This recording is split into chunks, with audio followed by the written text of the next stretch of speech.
Donc bonjour, je suis Sebi 1996 pour vous présenter aujourd'hui un tuto sur PHP. Donc premièrement, qu'est-ce que PHP? Donc PHP est un langage de programmation web euh, qui va vous permettre de rendre vos pages web dynamiques. Donc dans cette courte série de tutos, je vais pas vous apprendre à utiliser des programmes ou à créer des sites web. Donc je pars du principe que les personnes qui regarderont mon émission connaîtront déjà au moins le CSS et au moins le HTML. Moins le CSS que le HTML, mais du moins le HTML principalement, hein, ce sera le composant principal avec le PHP. Donc le PHP, évidemment, je pars du principe que c'est pas grand chose. Donc aujourd'hui, qu'est-ce qu'on va voir? On va voir donc quelques règles simples de base ainsi que la notion de variable. Donc une variable, qu'est-ce que c'est? Donc vous attribuez un nom à une variable et cette variable vous permet de stocker une information et de la modifier au fur et à mesure de votre code en utilisant toujours le même nom de variable. Donc il y a des variables standards, donc des noms que vous ne pouvez plus utiliser qui sont prédéfinis dans PHP, ainsi que, ou sinon vous pouvez choisir vos noms de variables. Donc je vais pas voir l'intégralité des variables parce que les variables serveur, les variables de session et les variables de cookies, parce que ça on les verra au fur et à mesure qu'on abordera ces chapitres là. Donc vraiment là on va s'axer vraiment sur les variables de base et quelques notions comme les int, les comment ça s'appelle, les strings et tout ça. Donc évidemment un string c'est une chaîne de caractères en PHP.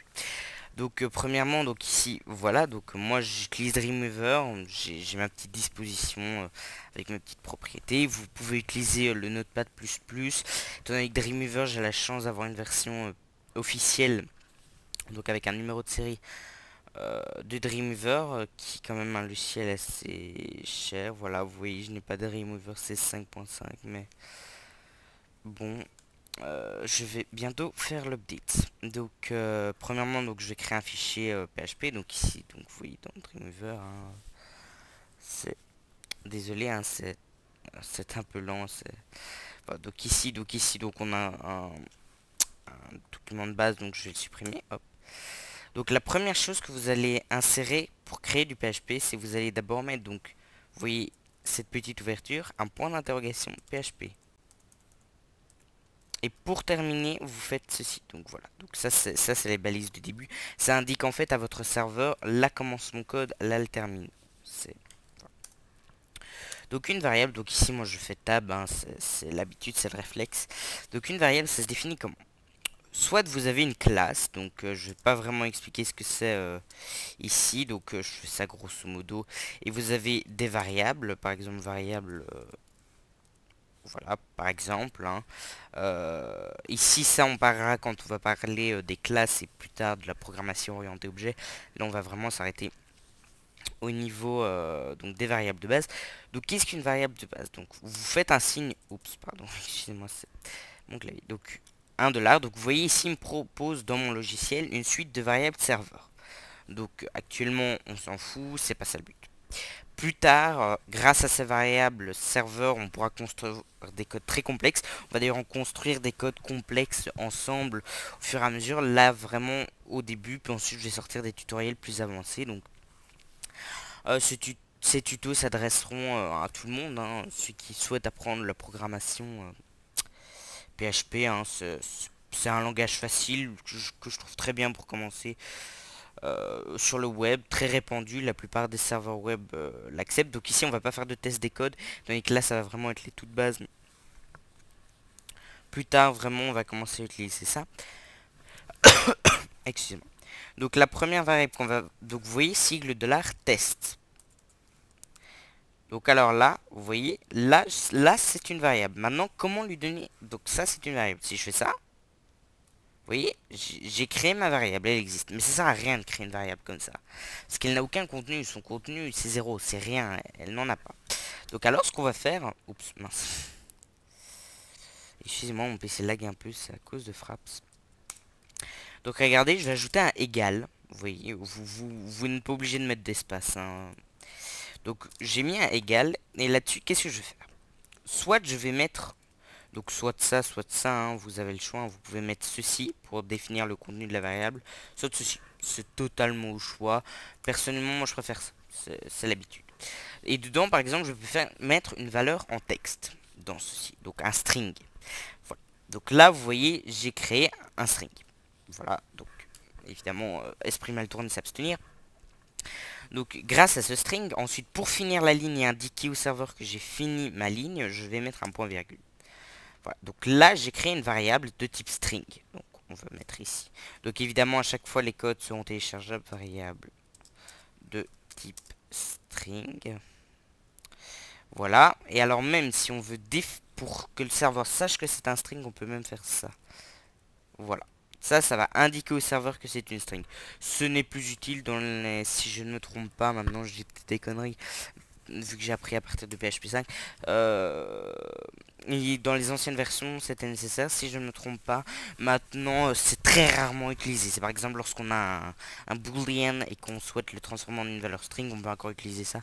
Bon, sinon, c'est assez obsolète. Donc ensuite, on va faire une variable de type int. Donc il y a deux... Excusez-moi, je reviens. Je coupe la vidéo parce que j'ai le soleil dans les yeux, c'est très... Voilà, donc excusez-moi. J'en étais où? Donc, tiens, ça m'a changé. Ah bah ça, c'est pas grave. Donc maintenant, on va créer un int. Donc pour créer un int, vous avez deux manières. Donc soit test, par exemple int. Donc ensuite, je parlerai des caractères maximum. Donc soit vous pouvez faire ça, par exemple. Donc là, vous avez un int qui contient 2 ou 1 ou 5 ou 5 milliards et demi si vous voulez. Il ne peut ni contenir d'espace. Et vous voyez qu'ici, il est affiché en rouge dans mon logiciel, hein. C'est normal. Ou alors, vous pouvez tout simplement faire test int 2 égale par exemple et mettre votre int entre ça donc ça c'est deux manières de créer un int. Ensuite un boolean, donc enfin un boolean, je sais boolean, hein. Donc par exemple ici on va créer par exemple un donc test boolean égale donc soit true ou false. Vous avez que ces deux possibilités. Donc là, je mets une slash, c'est pas bien. Donc c'est soit true, soit false, hein, au choix. Voilà. Donc vous voyez. Donc, ensuite, quels sont les caractères autorisés? Donc dans un nom, vous pouvez mettre... Oh là là, c'est pas vrai, le téléphone qui sonne maintenant. Je reviens, désolé. Voilà, donc, excusez-moi, je vais peut-être y arriver. Donc, j'en étais où, moi? Ah oui, donc les caractères que vous pouvez utiliser. Donc, dans une variable... Vous pouvez utiliser tous les caractères et tous les chiffres, à l'exception des parenthèses, qui ont des usages particuliers. Vous pouvez même utiliser des caractères spéciaux, des points-virgules, des deux points, des slash, des points d'interrogation. Donc de tous ces caractères-là. Donc des et, tout ça. Quels ont d'autres usages? Vous pouvez même utiliser des carrés, vous voyez, hein. Vous pouvez utiliser des chiffres autant que vous voulez. Pas de points. Donc vous voyez, pas de points. C'est... Et surtout pas, jamais, jamais, jamais de hâte. Car le hâte a une utilité bien spécifique qu'on verra plus loin. Donc vous pouvez même faire ça, hein, si vous... Donc vous voyez, ça n'est pas pris en compte non plus, hein. Vous pouvez pas non plus mettre 4 dollars d'affilée. Voilà, ici il met pas d'erreur, mais lors de l'exécution du script, vous aurez une erreur. Donc au niveau des variables, qu'est-ce qu'on a comme autre variable? Les variables système, j'en parlerai au fur et à mesure donc, de la composition d'un code. Donc par exemple ici, donc je vais vous faire un premier code qui sera disponible en téléchargement dans la description de la vidéo, bien évidemment. Donc c'est très simple, on va faire une... Non, on va pas faire de fonction. On va faire une variable contenant bonjour. Hello world, allez, pour faire comme dans tous les bouquins. Donc S string, on va mettre égal. Donc hello world. Ensuite, nous allons utiliser la première fonction que je ne vais pas détailler ici, puisqu'elle a des utilités plus grandes, c'est le echo. Donc le echo va nous permettre d'afficher du texte à l'écran sous format de rendu HTML. Donc voilà, maintenant je vais l'enregistrer sous les variables de base.php, qui sera bien évidemment disponible en téléchargement. Donc excusez-moi. Donc rien que pour vous, je vais quitter Skype et démarrer WAM Server. Ça va pas être facile à faire par contre. C'est programme file WAMP. Voilà. Donc excusez-moi, je démarre vite WAM Server pour vous montrer un test.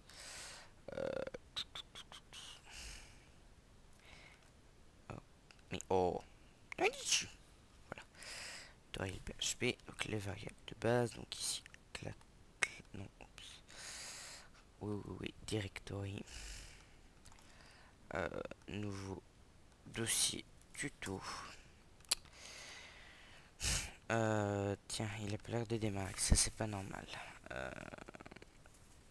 Page service.